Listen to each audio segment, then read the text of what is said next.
We're going to talk a little bit about the right hand today, the positioning and how to get a good free stroke. If you have any questions on how to hold the guitar, I have a previous video for that that'll help get in this position so we're at a good starting spot together. So the first thing I'm going to do is I have my fingertips gently resting on the strings that I want to play. I have my thumb on the D string, my index finger on the G, my middle finger on the B, and my ring finger on the E. And again, I'm just gently resting on my fingertips. It's about where the nail would meet the flesh. Right about there is where I want. I don't want to be too deep into the string, right? So I don't want to come way into the sound hole. It's just on the top.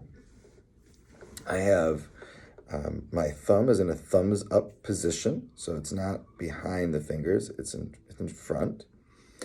And my knuckles are over the fingertip or over the string that I'm playing. So I have my first finger, my index finger on the G string, and that means I want the knuckle over that string. So it's not back here and I'm reaching forward. It's right over, kind of like your hips are above your feet when you're standing or walking.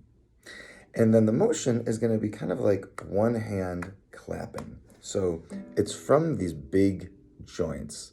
And what I see a lot is people play from this joint, and then you get this kind of clawing motion, which is not going to give you as much power or finesse. So we want to be coming from the big joints here. You can almost picture there's a hole in your hand, a string tied to the fingertip, and it's like a puppet pulling it in. So now I'm on the strings, gently resting. Each finger is on the strings, and I'm going to just play the first finger. What I'm going to do is push in, kind of like bouncing on a trampoline.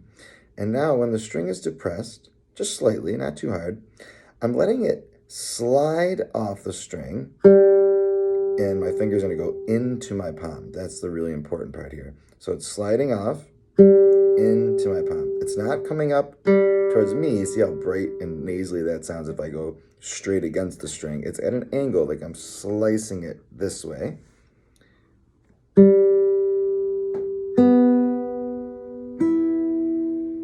we can just do one finger at a time.